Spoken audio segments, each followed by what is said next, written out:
জিলহজ মাসের প্রথম ফজিলত হলো আল্লাহ রাব্বুল আলামিন যে 4টি মাসকে শ্রেষ্ঠত্ব দান করেছেন, এই 4 মাসের মধ্যে জিলহজ মাসও একটা শ্রেষ্ঠ মাস।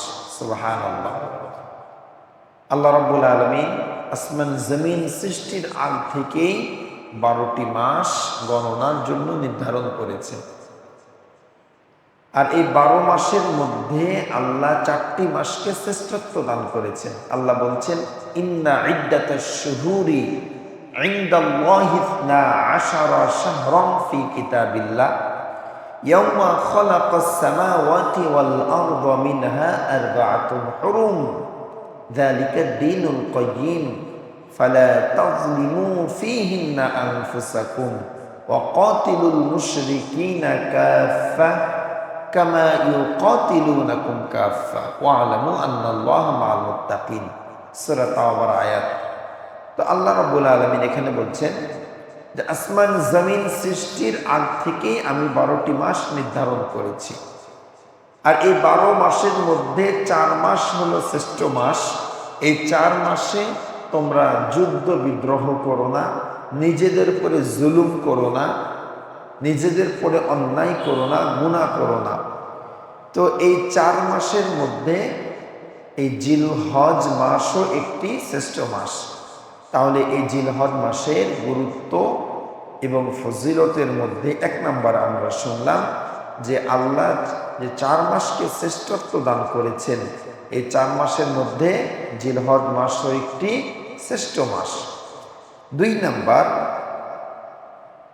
এই জিলহজ মাসের ফজিলত বা গুরুত্ব, এই জিলহজ মাসের গুরুত্ব সম্পর্কে বুখারী শরীফের 969 নম্বর হাদিস, এই হাদিসের মধ্যে নবীজি জিলহজ মাসের গুরুত্ব সম্পর্কে বর্ণনা করেছেন। নবী করিম সাল্লাল্লাহু আলাইহি ওয়াসাল্লাম বলেন, জিলহজ মাসের প্রথম 10 দিন আল্লাহর কাছে এত প্রিয়, এত প্রিয়। এই জিলহজ মাসের প্রথম 10 দিনে আল্লাহর যে বান্দারা ইবাদত করবে, রাত জেগে নামাজ আদায় করবে, তাসবিহ তাহলিল করবে, আল্লাহ রাব্বুল আলামিনের কাছে যত ইবাদত আছে সবচেয়ে অধিক প্রিয় পছন্দনীয় ইবাদত হলো জিলহজ মাসের প্রথম 10 তারিখের ইবাদত।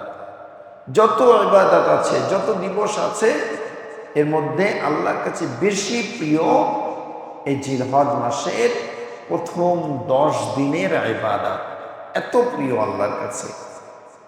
নবী করিম সাল্লাল্লাহু আলাইহি ওয়াসাল্লাম তার জীবনে যত দিবসকে গুরুত্ব দিয়েছেন, এর মধ্যে 1 নাম্বার গুরুত্বের দিবস ছিল আমার নবী যখন জিলহজ মাস পড়ে যেত, জিলহজ মাসের দিন এবং রাত্রিকে আমার নবী বেশি মূল্যায়ন করতেন। ধারাবাহিক 1 থেকে 9 তারিখ পর্যন্ত রোজা রাখতেন, রাত্রিবেলায় নামাজ আদায় করতেন, তাসবিহ তাহলিল করতেন। হযরতে আয়েশা সিদ্দিকা বলেন, আমার নবী জিলহজ মাস ব্যতীত অন্য কোনো মাসে 1 লাগারে এত ইবাদত করতেন না। সুবহানাল্লাহ। হযরতে আয়েশা নবীজির স্ত্রী বলছেন যে 1 লাগারে এত গুরুত্ব দিয়ে অন্য কোনো মাসে নবীজি নফল ইবাদত করতেন না। 3 নাম্বার, আল্লাহ রাব্বুল আলামিন পবিত্র কোরআনুল কারীমের 89 নাম্বার একটি সূরা, সূরা ফজর, এই সূরা ফজরের 2 নাম্বার আয়াতে এই জিলহজ মাসের প্রথম 10 রাত্রির কসম করেছেন। এই জিলহজ মাসের প্রথম 10 রাত্রির কসম আল্লাহ করেছেন। সূরা ফজরের প্রথম আয়াতে আল্লাহ বলছেন, ওয়াল ফজর, ফজরের কসম, ওয়ালায়ালিন আশর, 10 রাত্রির কসম। মুফাসসিরিনে কেরামগণ সকলেই একমত পোষণ করেছেন যে আল্লাহ রাব্বুল আলামিন এখানে জিলহজ মাসের প্রথম যে 10 রাত আছে, এই 10 রাতকে আল্লাহ বুঝিয়েছেন। আমরা কোনো বিষয়ের গুরুত্ব বোঝাতে গেলে কসম করি। আল্লাহ রাব্বুল আলামিন যখন কোনো বিষয়ে কসম করেছেন, তখন ওই বিষয়ের গুরুত্ব বোঝানোর জন্য আল্লাহ পছন্দ করেছেন।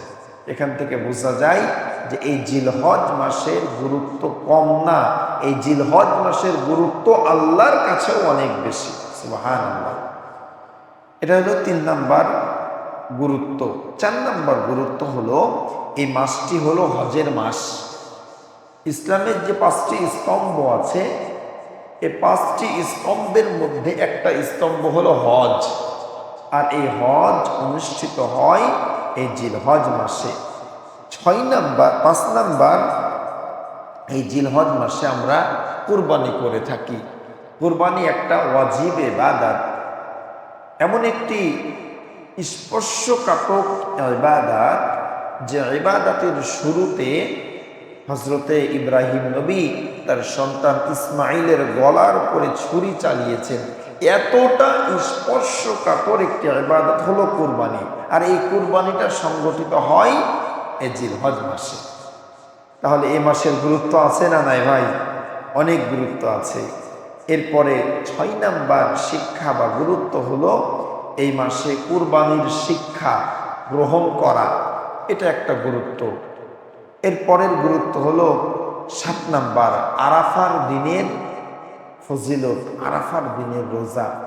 এই আরাফার দিনের রোজা এতটাই দামি রোজা, নবীজি বলছেন যে কোনো ব্যক্তি যদি আরাফার দিনের রোজা রাখে, তার পিছনের 1 বছরের, সামনের 1 বছরের, এই 2 বছরের গুনাহ আল্লাহ মাফ করে দেন। সুবহানাল্লাহ।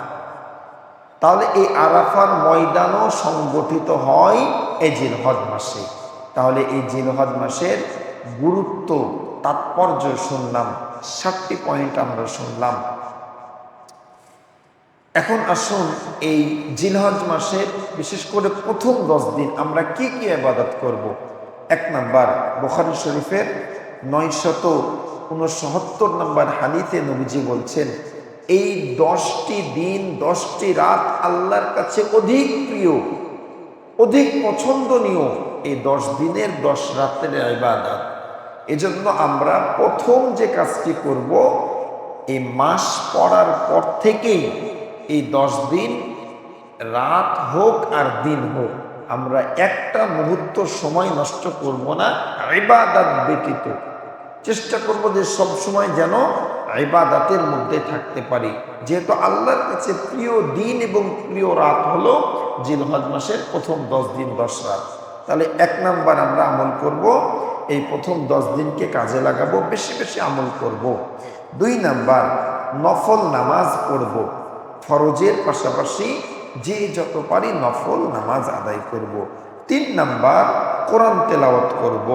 যারা কোরআন তেলাওয়াত করতে জানি, বেশি বেশি এই 10 দিন কোরআন তেলাওয়াত করব। 4 নাম্বার, দান সদকা করার চেষ্টা করব, নিজের সাধ্য অনুযায়ী যতটুকু পারি দান সদকা করব। 5 নাম্বার, নিজের জীবনের গুনার কথা স্মরণ করে আল্লাহর কাছে বেশি বেশি দোয়া করব, বেশি বেশি কান্নাকাটি করব, তাহাজ্জুদের নামাজ আদায় করে আল্লাহর কাছে রোনা জারি করব, কান্নাকাটি করব যে আল্লাহ, জীবনে অনেক গুনাহ করেছি, তুমি আমার গুনাহগুলো মাফ করে দাও, তুমি ছাড়া আমার কোনো রব নাই, আমি ছাড়া তোমার গোলামের অভাব নাই, কিন্তু তুমি ছাড়া আমার তো কোনো রব নাই মাওলা। আল্লাহর কাছে বেশি বেশি কাঁদব। এরপরে 6 নাম্বার, ফরজ যে নামাজগুলো আছে এই নামাজের গুরুত্ব দিব। 1 ওয়াক্ত ফরজ নামাজ যেন ছুটে না যায়। 7 নাম্বার, জিলহজ মাসের 1 তারিখ থেকে 9 তারিখ পর্যন্ত আমরা চেষ্টা করব বেশি বেশি নফল রোজা রাখার। যেহেতু হযরত আয়েশা সিদ্দিকা বলেন যে নবীজি এই জিলহজ মাসের 1 থেকে 9 তারিখ ধারাবাহিক রোজা রাখতেন, গ্যাপ দিতেন না। আমরাও চেষ্টা করব 1 থেকে 9 তারিখ পর্যন্ত এই 9 দিনে বেশি বেশি রোজা রাখার। আর যদি সম্ভব না হয়, আমরা আরাফার দিনের রোজাটাকেও মিস দেব না। অবশ্যই চেষ্টা করব যে আরাফার দিনের রোজা রাখার জন্য। এই আরাফার দিনের রোজার ফজিলত অনেক বেশি, অনেক গুরুত্ব।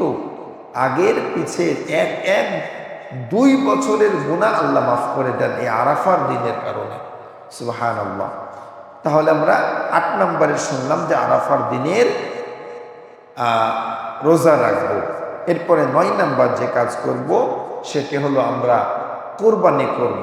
আমাদের যাদের উপরে কোরবানি ওয়াজিব, আমরা জিলহজ মাসের 10 তারিখ বা 11 তারিখ বা 12 তারিখ মাগরিবের আগ পর্যন্ত এই সময়ে কোরবানি করব। 10 নাম্বার, বেশি বেশি জিকির আজকার করব। এই জিলহজ মাসে জিকির করার জন্য আল্লাহ কোরআনে আদেশ করেছেন। সুবহানাল্লাহ, আল্লাহ কোরআনে আদেশ করেছেন যে তোমরা জিলহজ মাসের এই প্রথম 10 দিন বেশি বেশি জিকির করো। 11 নাম্বার, চাঁদ উঠে গেলে, জিলহজ মাসের চাঁদ উঠে গেলে আমরা আমাদের নখ, চুল, দাড়ি, গোঁফ এবং শরীরের অবঞ্চনীয় যতগুলো পশম আছে যেগুলো ফেলে দিতে হয়, এগুলো নিয়ে আর খুর ঠেকাবো না, এগুলো নিয়ে আর ছুরি ঠেকাবো না। প্রয়োজনে আগে কেটে নেব। আগামীকাল সময় আছে, পরশুদিন 29 তারিখ, পরশুদিনও সময় থাকবে, আমরা এর মধ্যে কেটে নেব। এরপরে আমরা ঈদের আগ পর্যন্ত, মানে কুরবানি করার আগ পর্যন্ত এই নখ, দাড়ি, চুল এগুলো কাটবো না। এই হাদিসটি নবী করিম সাল্লাল্লাহু আলাইহি সাল্লাম বুখারী শরীফের হাদিস বর্ণনা করেন যে যখন জিলহজ মাসের চাঁদ উঠে যাবে তোমরা শরীরের অবঞ্চনীয় যে লোমগুলো আছে এগুলো কাটবে না। এটা ফরজ না, এটা মুস্তাহাব, উত্তম ইবাদত। এটা এজন্য আমরা যারা কুরবানি করি বা না করি সকলেই আমলটা করব ইনশাআল্লাহ। সর্বশেষ 12 নাম্বার, আমরা বেশি বেশি তাওবা করব, ইস্তেগফার করব, বেশি বেশি আল্লাহর কাছে ক্ষমা চাইব। তাহলে আমরা জিলহজ মাসের গুরুত্ব শুনলাম এবং ফজিলত শুনলাম। আল্লাহ রাব্বুল আলামিন আমাদের সবাইকে আমল করার তৌফিক দান করুন, বলছি আমিন।